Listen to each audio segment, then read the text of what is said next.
Alberto Scorfano. Luca Paguro. Piacere. Girolamo Trombetta. It's a human thing. I'm kind of an expert. What does it mean?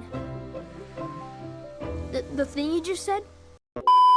Hello, and welcome back to the Women's Fellowship 40-Day Bible Study.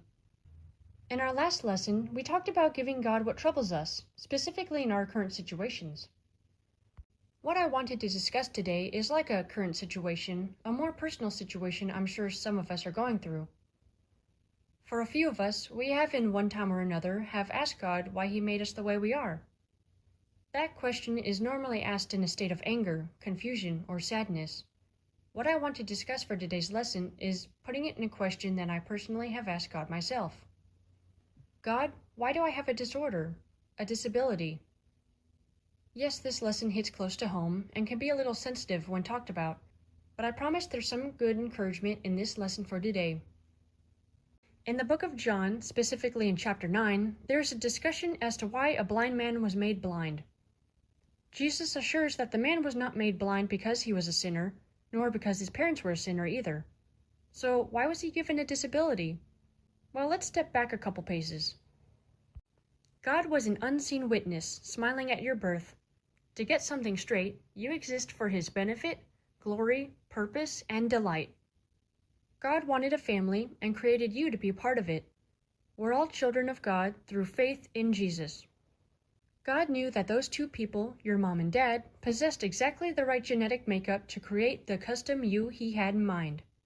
They had the DNA God wanted to make you. God wasn't lonely, but He wanted to make you to express His love.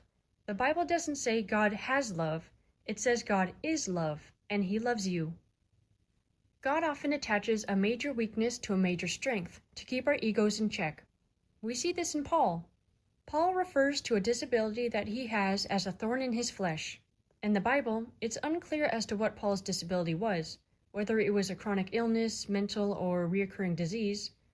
But as described in the nature of a thorn, it must have been a persistent ailment that Paul continuously prayed for to have removed.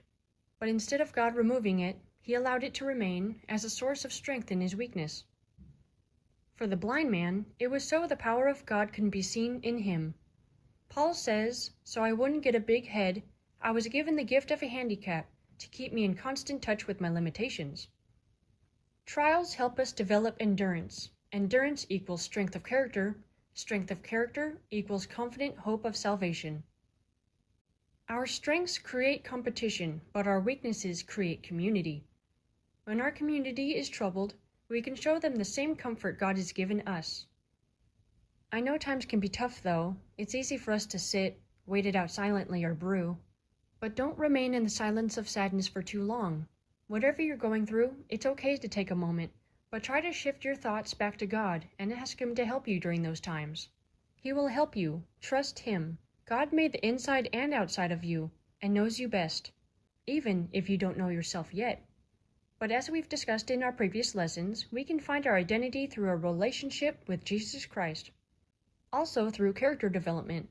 I know I've been saying we'll be talking about that in the weeks to come, but I promise you, the discussion is right around the corner.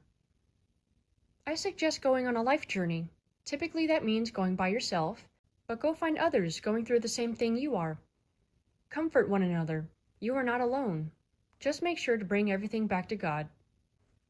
That concludes day 12. As for your homework, identify your weaknesses, but also your strengths. If you can't identify your strengths, that just means you need to look a little harder. It might take some time, but remember this. God often attaches a major weakness to a major strength. Find strength in your weakness so that the power of God can be seen through you. Well, see you in the next one.